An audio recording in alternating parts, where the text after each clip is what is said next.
Shalom saudara yang terkasih di dalam Tuhan Yesus Kristus. Kembali lagi bersama saya di kanal YouTube Raja Wali Kasih. Bersama-sama kita akan merenungkan kebenaran firman Tuhan dengan tema murah hati tak pernah rugi. Namun sebelumnya kita akan berdoa terlebih dahulu. Bapa di surga, terima kasih buat anugerah kasih-Mu yang berlimpah-limpah atas kami. Kami ada sebagaimana ada saat ini semua karena berkat kemurahan-Mu atas kami. Bila mana kami sebentar hendak membaca, mendengarkan, merenungkan, serta melakukan firman-Mu, Engkau yang mengurapi setiap kami.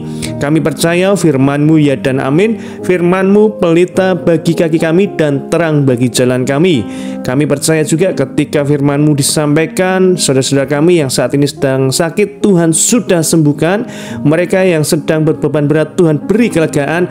Mereka yang berkekurangan, Tuhan cukupkan, berkati, berlimpah-limpah dalam nama Tuhan Yesus Kristus. Juga terkhusus buat hamba-Mu, apa yang hamba-Mu sampaikan, apa yang hamba-Mu ucapkan hanyalah firman-Mu untuk hormat kemuliaan nama-Mu saja. Dalam berkat nama Tuhan Yesus kami berdoa dan mengucap syukur. Haleluya, amin. Saudara yang terkasih di dalam Tuhan Yesus Kristus, pembacaan firman Tuhan terambil di dalam kitab Amsal 11 ayat yang ke-17. Amsal 11 ayat yang ke-17. Demikian firman Tuhan. Orang yang murah hati berbuat baik kepada diri sendiri. Sekali lagi, orang yang murah hati berbuat baik kepada diri sendiri, tetapi orang yang kejam menyiksa badannya sendiri. Saudara yang terkasih di dalam Tuhan Yesus Kristus, sampai detik ini masih banyak orang yang berpikir 1000 kali lipat bila mau bermurah hati kepada orang lain. Ya, sampai detik ini terkadang orang masih berpikir 1000 kali lipat untuk bisa bermurah hati kepada orang lain. Hitung-hitungan untung rugi selalu ada di pikirannya. Kalau saya berbuat baik, kalau saya bermurah hati, apa untungnya? Nah, seringkali kita berpikir demikian. Mereka beranggapan bahwa bermurah hati kepada orang lain dengan membuat sesuatu dan mengorbankan sesuatu adalah kerugian dan tidak ada untungnya sama sekali. Jadi kita berbuat baik, terkadang kita berpikir apa untungnya bagiku, gitu ya. Ini seringkali terlintas dalam pikiran kita. Makanya perenungan kali ini kita ambil tema yaitu murah hati tak pernah rugi. Perhatikan ayat yang kita baca tadi. Orang yang murah hati itu sama artinya orang yang berbuat baik kepada dirinya sendiri. Orang yang murah hati adalah orang yang bersedia mengulurkan tangannya untuk membantu orang-orang yang membutuhkan pertolongannya. Jadi seperti apa yang kita baca tadi, orang yang murah hati itu pada dasarnya berbuat baik kepada dirinya sendiri, meskipun yang dia lakukan adalah untuk orang lain yang benar-benar membutuhkan pertolongan. Orang yang murah hati tidak pernah menganggap bahwa kebaikan yang dilakukannya merupakan suatu paksaan atau kerugian baginya. Jadi seseorang yang bermurah hati itu adalah lahir dari keikhlasan dari dalam dirinya untuk membantu, menolong orang lain yang betul-betul membutuhkan pertolongan. Dan itu bukan suatu kerugian. Ya, sekali lagi, orang yang murah hati itu bukan suatu kerugian, justru keuntungan untuk mendatangkan kebaikan bagi dirinya sendiri. Ya, jadi sekali lagi, orang yang murah hati itu akan melakukan kebaikan bagi orang lain dengan sukacita, tanpa beban. Benar-benar dia melakukan dengan penuh sukacita untuk dia lakukan kepada orang lain, tanpa mengharapkan balasan dan pamrih. Nah, ini penting sekali. Jadi ketika kita bermurah hati, kita tidak mengharapkan balasan dari orang lain atau pamrih dari orang lain. Benar-benar lahir dari ketulusan kita untuk bermurah hati kepada orang lain. Tidak ada kata sia-sia bagi orang yang bermurah hati atau berbuat baik kepada orang lain. Saudara bisa baca di dalam Amsal 19 ayat yang ke-17. Sekali lagi di dalam Amsal 19 ayat yang ke-17.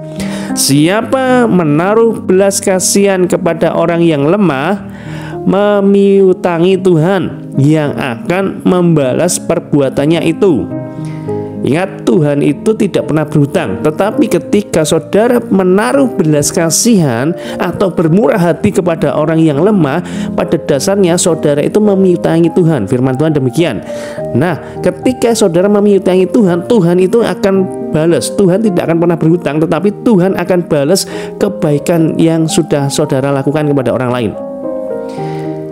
Jadi orang yang berbuat baik kepada orang lain sesungguhnya sedang melakukan kebaikan bagi dirinya sendiri. Ini maksud firman Tuhan. Ketika kita berbuat baik kepada orang lain, ketika kita bermurah hati kepada orang lain, kita sedang memiutangi Tuhan.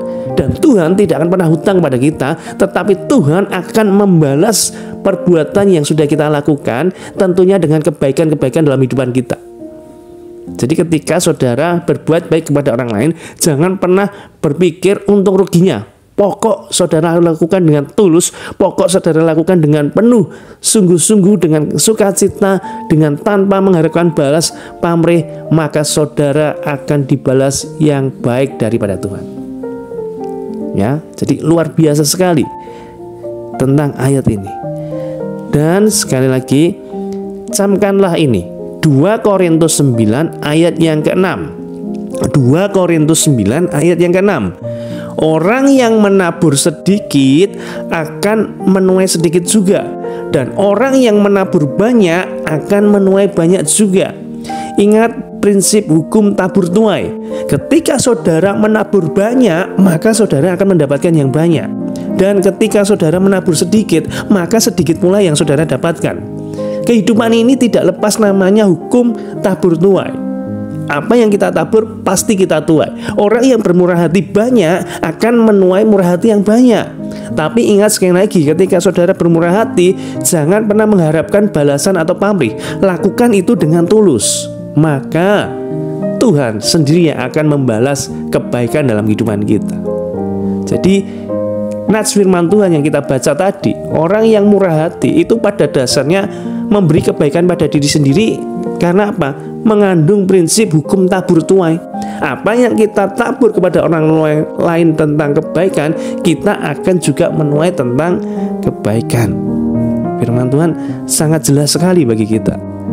Satu hal penting yang harus diperhatikan saat melakukan suatu kebaikan kepada orang lain adalah motivasi hati. Makanya saya bilang, saya sampaikan, saya katakan, jangan pernah motivasi kita berbuat baik untuk mengharapkan pamrih. Lakukan itu dengan tulus, dengan sukacita, dan biarkan Tuhan yang menilai atas itu semuanya. Ya, jangan sampai ada tendensi atau motivasi terselubung. Jangan hanya kita berbuat baik supaya orang lain tersebut juga berbuat baik kepada kita. Jangan demikian. Kita berbuat baik kepada orang lain meskipun orang lain itu tidak berbuat baik kepada kita. Yang penting kita sudah menabur yang baik. Yang penting kita sudah menabur kemurahan. Yang penting kita sudah menabur dengan sukacita. Dan saya yakin ketika kita menabur dengan baik, maka kita menuai dengan baik. Ya. Kalau kita berbuat baik kepada orang lain atau bermurah hati kepada orang lain dengan tujuan supaya mendapatkan pujian, maka upah kita pun hanya sebatas pujian tersebut. Jadi Tuhan itu bisa menilai hati kita. Tuhan bisa melihat hati kita. Kamu ngasih ke orang lain dengan sukacita, tulus, ikhlas, tanpa mengharapkan pamrih atau tidak. Ini penting sekali bagi kita. Karena itu di dalam 2 Korintus 9 ayat yang ke-7, 2 Korintus 9 ayat yang ke-7, hendaklah masing-masing memberikan menurut kerelaan hatinya, jangan dengan sedih hati atau karena paksaan. Jadi kalau saudara berbuat baik kepada orang lain, itu cek motivasi hati kita. Jangan dengan terpaksa, jangan dengan motivasi supaya mendapat pujian, tetapi benar-benar tulus dari hati kita. Maka kebaikan pula yang akan terbalaskan kepada kita. Sebagai orang-orang yang telah diselamatkan, melakukan kebaikan adalah sebuah keharusan sebagai ungkapan rasa syukur karena Tuhan telah terlebih dahulu melakukan kebaikan bagi kita, mengorbankan nyawanya untuk menebus dosa-dosa kita sehingga kita diselamatkan. Jadi kalau kita berbuat baik itu bukan karena semata-mata kita ingin dipuji orang. Kita berbuat baik, bermurah hati bukan semata-mata karena kita ingin supaya Tuhan baik kepada kita. No, Tuhan itu sudah baik kepada saudara dan saya. Sebagai tanda ucapan syukur kita, maka kita membagi kebaikan yang Tuhan sudah berikan kepada kita. Ini motivasi yang benar. Jadi saudara berbuat baik karena apa? Tuhan sudah berbuat baik kepada kita. Kita membalas dengan rasa ucapan syukur dengan bermurah hati kepada orang lain. Ini benar. Jangan saya mau berbuat baik, saya mau menabur, tapi untuk mendapatkan sesuatu. Jangan demikian. Jadi benar-benar motivasi hati kita, motivasi hati yang baik untuk membalas kebaikan Tuhan atas kehidupan kita. Dan untuk ayat penutup, ya, di dalam Galatia 6 ayat yang ke-9, demikian firman Tuhan. Janganlah kita jemu-jemu berbuat baik, karena apabila sudah datang waktunya, kita akan menuai jika kita tidak menjadi lemah. Di sini ada kata jemu-jemu berbuat baik. Jangan kita jemu-jemu berbuat baik, artinya terus-menerus berbuat baik, terus-menerus berbuat baik. Itu yang Tuhan kehendaki dalam kehidupan kita. Tuhan Yesus memberkati. Mari sama-sama kita berdoa. Bapa di surga, terima kasih buat anugerah kasih-Mu. Kami belajar tentang murah hati ini bukan karena kuat dan hebat kami, tetapi sekali lagi karena Tuhan sudah baik kepada kami. Kami ingin menjadi berkat bagi orang lain. Dan ketika kami bermurah hati kepada sesama kami, maka benar-benar motivasi yang tulus, tidak ada motivasi yang terselubung untuk dipuji dan lain sebagainya. Karena tugas kami hanyalah menabur.